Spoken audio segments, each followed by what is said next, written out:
Labdien, dārgie draugi! Mēs esam Brīvības studijā.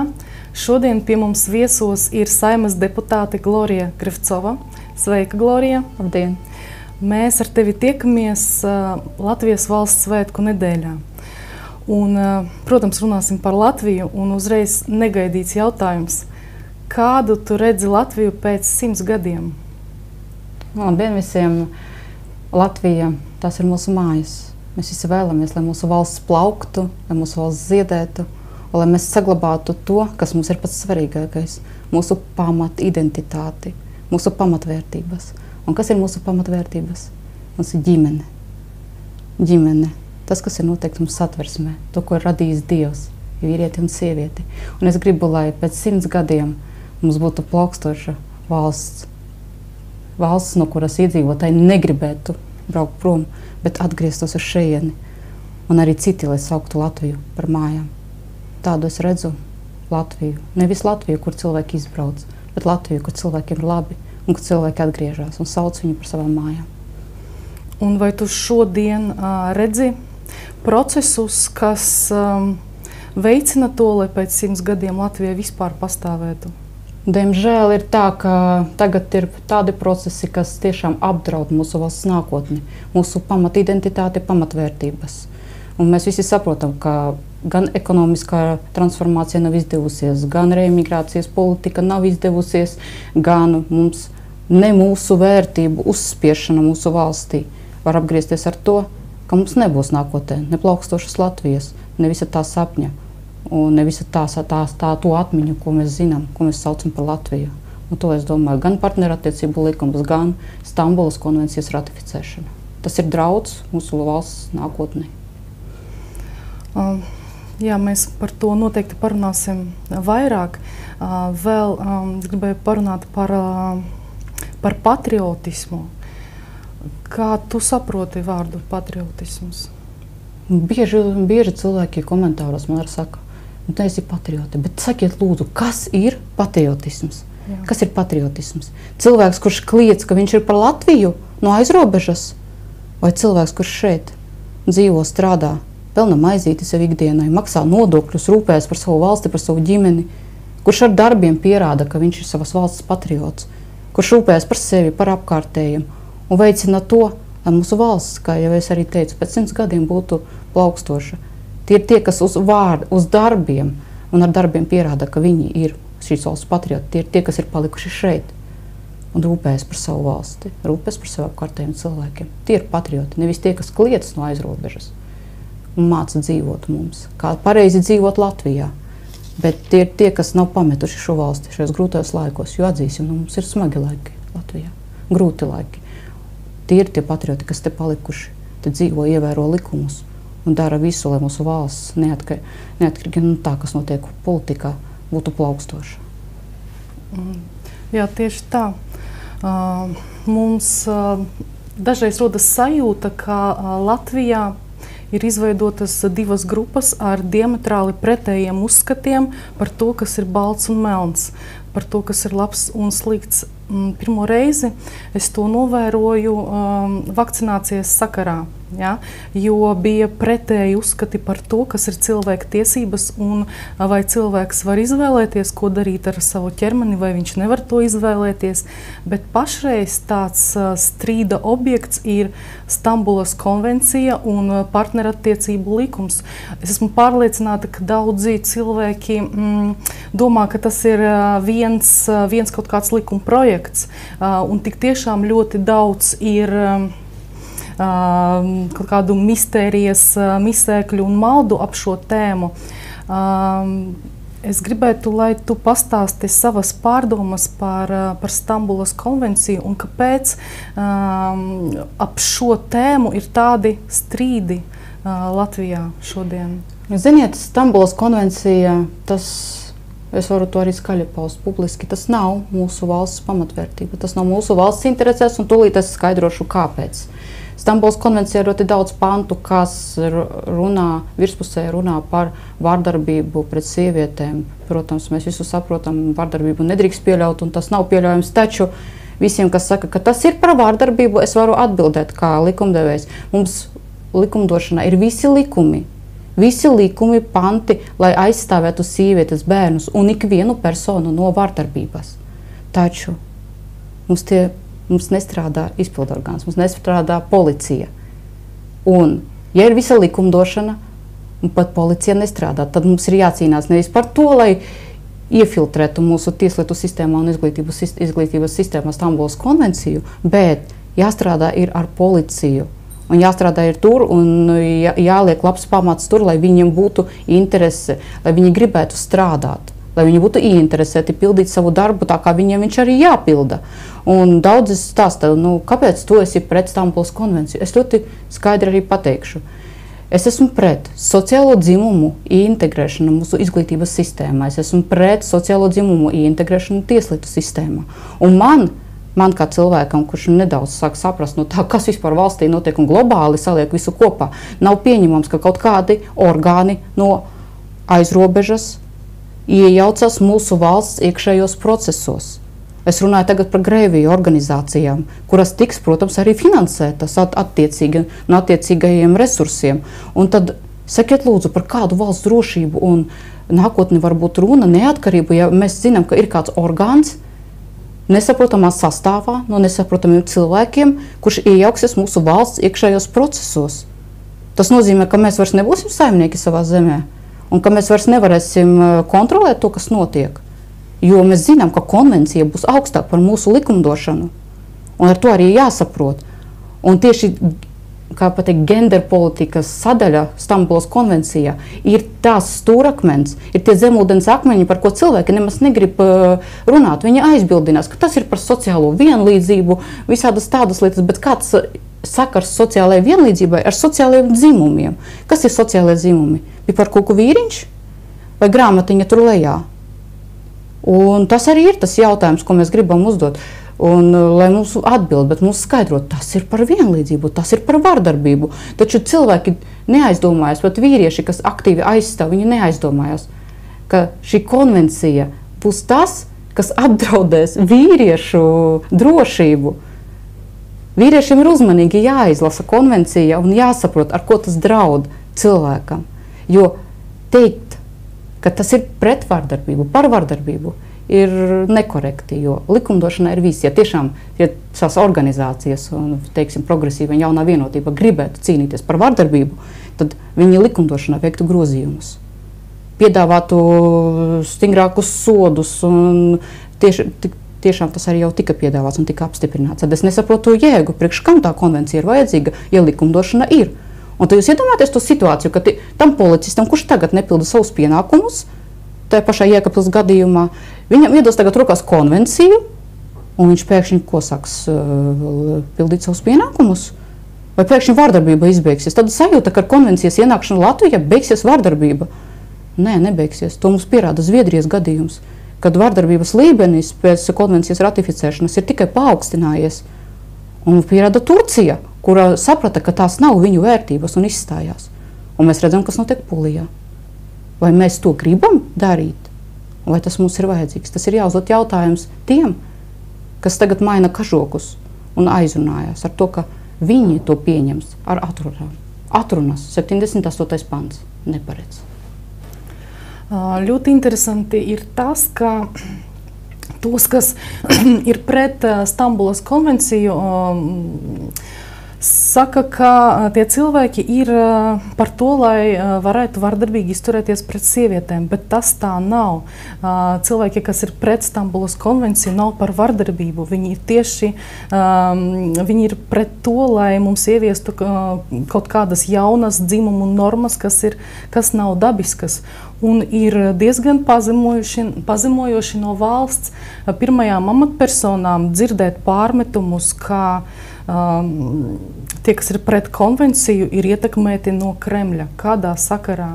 Kāpēc cilvēks, kas vienkārši grib, lai tā lietu kārtība būtu tāda, kāda viņa ir bijusi gadsimtiem un vienmēr, kas ir dabiska, kādā sakarā mūs ir ietekmējis Kremlis?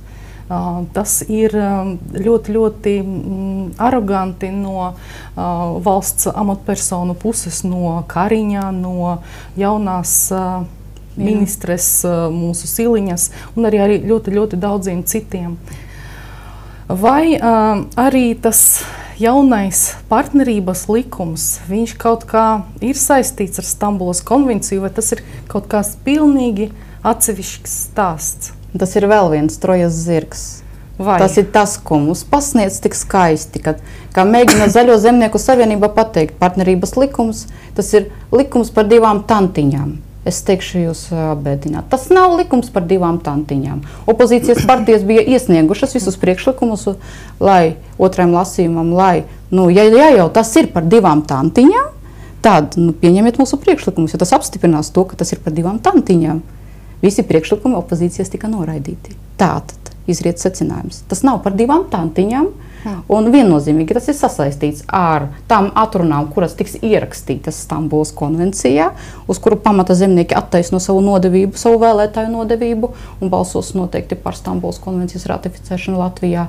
Un, kā mums teica dzīves biedri pārstāvis, šis ir tikai sākums.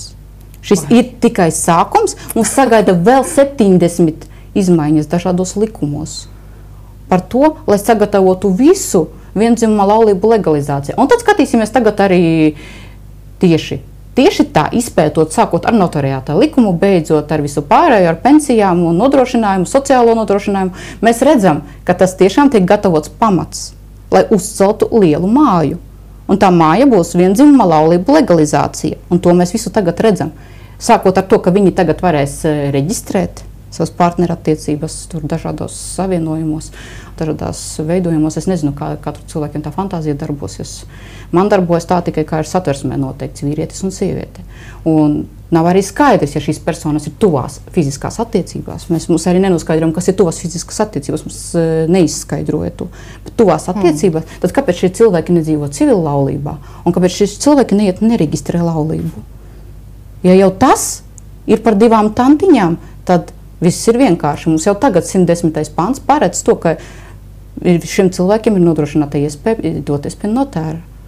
Taču tas ir kaut kas vairāk. Ja saliek kopā visus balsojumus, arī iepriekšējā gada balsojumus un iniciatīvas, tas sanāk ļoti interesanti. Un tas jau viss skatās pēc tā, ka gatavo pamatu viendzimuma laulību legalizācijai, ko viņi arī principā vairs neslēpj. Mani interesē tāds aspekts šajā sakarā, kāpēc partnerattiecību likums attiecas tikai uz 2 cilvēkiem, jeb uz 2 tantiņām, kā saka kolēģi no ZZS, vai ne? Tātad 2 pensionāres apvieno savas pensijas, dzīvo mājsaimniecībā un, lai kaut kā pret valsti legalizēt, viņas var aiziet pie notāra un kaut kādu tur līgumu sastādīt. Kāpēc nedrīkst dzīvot 3 tantiņas kopā? Tas ir vēl ekonomiski izdevīgāk. Kāpēc nevar dzīvot 4 tantiņas kopā? Jo šīs likums viņš paredz taču tikai 2 cilvēkiem. Pagaidām tas paredz tikai 2 cilvēkiem. Tas izskatās pēc laulības. Ļoti tas izskatās pēc laulības. Bet ja tas tomēr pārvērtīsies laika gaitā par viendzimuma laulībām, tad es atkal gribētu aizstāvēt poliamoru tiesības. Jo kāpēc valsts atļaujās iejaukties cilvēku privātajā dzīvē un noteikt, ka tikai 2 cilvēki var veidot attiecības? Kāpēc ne 3? Kāpēc ne 4?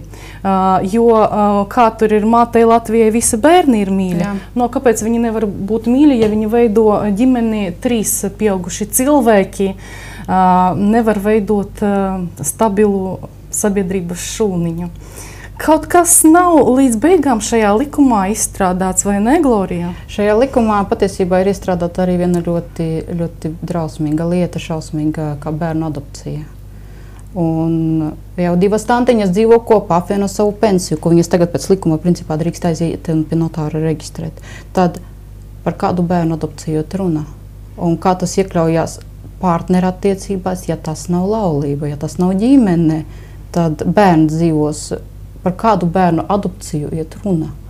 Un kā tas iekļaujās bērnu tiesību aizsardzības likumā, kur ir paredzēts, ka bērnus adoptēt drīkst ģimene, pie tam ģimene, kas ir noteikta satversmē, Latvijas satversmē. Tā ir ļoti patiesībā tiešām smaga tēma, jo arī uzreiz jautājums, kas viņam tos bērnus dzemdēs. Mēs nezinām, ka patiesībā Latvijā tāda juridiskā termina kā vecāku tiesības nemaz nav. Ir aizbildņa tiesības, un mēs visi vecāki, mēs esam aizbildņi saviem bērniem, un atņemt jums jūsu bērnu, atņemt jums jūsu aizbildņa tiesības ir ļoti, ļoti viegli. Tas jau ir noticis. Tur pat neko vairs nevajag parakstīt, ratificēt, balsot. Tas jau viss strādā. Un atņemt no vienas nelabvēlīgas nosacīti ģimenes, ko valsts uzskatīs par nelabvēlīgu, tas ir cits jautājums vispār. Un atdot viņu paraugu ģimenei, kas sastāv no 2 tantiņām, onkulīšiem, ir pavisam vienkārši. Un tas arī ir tas mērķis, kas ir paslēpts aiz visām tām cēlām runām, ko mums tagad runā zaļzemnieki un vispār visa koalīcija, tīpaši progresīvie, kas, manuprāt, ir noziedznieki, kas ir visbīstamākā partija Latvijā šodien. Aptuveni tā ir, bet jāpiebilst arī tas, ka progresīvi vismaz netēloja no sevis neko. Viņi tādi arī bija no paša sākuma. Viņi arī teica, ka mēs esam par to, mēs iestājamies, mēs virzīsim, mēs ko pārdosim, lai tikai dabūtu to, ko gribam. Jābaidās ir vairāk no tiem, kas slēpjās. Tādiem kā, piemēram, zaļie zemnieki, kuri pārdeva savu vēlētāju. Jo es šaubos, ka, ja priekšvēlēšanu periodā zemnieki pateiktu, ka viņi iestāsies par šīm vērtībām, es baidos, ka viņi nebūtu pārvarējuši 5% barjeru. Taču nākošā tēma mums ir iespējas to izdarīt, lai zaļie zemnieki netiktu vairāk ievēlēti. Un tagad ir notikusi, sākas parakstu vākšana. Jā, mums tagad, starp citu, varbūt Glorija saprot to labāk kā mēs, vismaz es pilnīgi noteikti, par ko mums tagad Latvijā notiek parakstu vākšanas un balsošanas. Tā kā apritējis gads, kā Saeima uzsākusi savu darbu, ir tiesības, likumdošana paredz to, ka drīkst uzsākt sabiedrības nobalsošanu iniciatīvu par Saeimas atsaukšanu. Un ko 8 apvienības partijas biedrības arī izdarīja 1. novembrī, iesniedzot CVK pieprasījumu. Šis pieprasījums tika apvienots vienā kopējā, un no 10. novembra sākusies parakstu vākšana par Saeimas atsaukšanu. Un tas nozīmē, ka mums ir pēc likuma ir dots 1 gads, gada laikā ir jāsavāc 154,241 balss, lai ierosinātu referendumu. Referendumā būs jānobalso aptuveni ap 600,000 cilvēku. Un tād skatīsimies, vai Saeima tiks atsaukta, vai Saeima netiks atsaukta. Un šajā sakarā mums ir vienas lielas problēmas. Sākot ar to, ka nestrādā portāls Latvija LV, cilvēki nevar nobalsot, cilvēki stundām, dienām pat mēģina tikt ielogoties tajā portālā. Cilvēkiem nav nekādas informācijas par to, ka noris nobalsošana, ka var atstāt savu balsi, par to, ka var nobalsot arī ne tikai Latvijā.lv, slīpsvītra PV. Kur vēl var? Bet var nobalsot arī jebkurā pašvaldībā. Tur, kur pie tam pašvaldībai jābalso tajā, kur cilvēks ir deklarējis savu dzīves vietu. Tas nekas, ka cilvēks, piemēram, faktiski dzīvo citā vietā, viņam ir jābalso savā deklarētajā dzīves vietā. Pie pašvaldību pārvaldes vadītājiem, bāriņtiesās, ja viņam ir nodrošināta notariāta funkcija, bet pārsvarā visām bāriņtiesām tāda funkcija ir iespējama, un, protams, pie zvērinātiem notāriem. Un tad mums sākas pats interesantākais. Cilvēki, dodoties uz pašvaldībām, jau kas ir novērots, viņiem informācijas nav nekādas. Jo pēc likuma, pie ziņojuma dēļiem, informācijas dēļiem jābūt informācija par to, ka noris šāda balsošana, ka ir sākusies parakstu vākšana. Un cilvēkiem jābūt informatīvajam materiālam. Tam ir jābūt neitrālam, vienkārši pēc likuma informējušam. Nekā tā nav. Par to labi, par to, vai iespējams turpmāk viņi tur tiks galā un materiāli izvietos. Taču dodamies tālāk. Cilvēks nesaprot, kur viņam doties. Viņš ienāk, un bieži tā ir, ka, piemēram, kā Lielvārdes vai Izšķirves pašvaldībās, viņi pat nezina, kas notiek. Viņi nezina, ka tāda parakstu vākšana ir, viņi nezina, nav nekāda atbildīga cilvēka par to, lai gan pēc līkuma mēs atkal skatāmies, ka tā ir jābūt. Un viņi dodas meklēt vietu, kur balsot. Un tad sākas pats interesantākais. Pat, ja cilvēks saprot, kur norientēs, kur viņam iet nobalsot, tas notiek darba dienās līdz 15. Visi strādā. Cilvēki šajā laikā strādā, un tad ir jāprasās no darba nost. Jābalso, jāliek paraksts. Tad sākas pats interesantākais. Sākas skaidrošanās, kā likt parakstu, kur likt parakstu, un visa šī procedūra, kur izrādās mums ir jāmaksā par parakstu apstiprināšanu. Parakstam ir, protams, arī uzlikt derīguma termiņš. Tas notiek pie zvērināta notāra, tas notiek arī bāriņtiesās, ko pierādīja mums gan Īšķiles, gan Lielvārdes, gan Ķeguma pašvaldību un Jūrmalas pašvaldības gadījumi, kas jau ir apstiprināti un fiziski nofilmēti. Cilvēki filmē, jo cilvēki saprot, ka savādāk neticēs neviens. Un tad sākas, ka izrādās pēc nobalsošanas likuma izsludināšanas par tautas nobalsošanu 22. panta 2.3. daļa paredz to, ka tiešām ir jāmaksā puse no noteiktās summas. Kas ir noteikta summa? Tas ir tagad sanāk no eiro 41 līdz eiro 43 vārstās summas, kā kurš cilvēks ziņo. Un tālāk interesantākais. Lielākā daļa cilvēku varēja samaksāt tikai un vienīgi bezskaidrā naudā. Bez skaidras naudas maksājumi. Lai gan likums un satversme mums tagad paredz to, ka mums ir jābūt tiesībām un iespējām norēķināties gan skaidrā naudā, gan bezskaidrā naudā. Attaisnojumus pašvaldības meklē dažādus, es saprotu, viņi nav nodrošināti, bet viņiem bija jānodrošinās un bija jāsaprot, ka cilvēki vēlas parakstīties. Un, ziniet, tas izskatās pēc sabotāžas. Es nezinu, kā savādāk to vārdu pateikt. Tas izskatās, tiek darīts viss, lai cilvēki nebalsotu, lai cilvēki neliktu parakstus un lai šī saima netiktu atsaukta, jo, ja saimu atsauks, lielākā daļa no tiem zemniekiem, kas tagad ir tur un ir nodevēji, viņi netiks pārvēlēti, un viņi to labi saprot. Un tagad ir tas process, kad visām partijām būs jāstrādā pie tā, ka būs jābraukā pa pašvaldībām, un būs cilvēki jāinformē. Un pašvaldības pašas arī būs viņām jāpalīdz. Jo meklēt tos, kuri vainīgi, mēs vienmēr paspēsim. Tagad jau uzdevums ir tos parakstus savākt. Un tas ir pats svarīgākais. Es domāju, ka vienalga mēs vācam parakstus diezgan raiti vācas tie paraksti, mēs to varam novērot. Un tas, ka visādā gadījumā būs ļoti labi, jo deputāti redz, ka ar tiem saviem parakstiem cilvēkiem balso pret viņu lēmumiem. Glorija, liels paldies, ka tu esi atnākusi šodien pie mums. Turpināsim vērot situāciju Latvijā un tiksimies vēlreiz. Paldies. Visi balsojumi, mums obligāti visiem ir jāiet un jāuzliek savus parakstus. Paldies visiem. Paldies.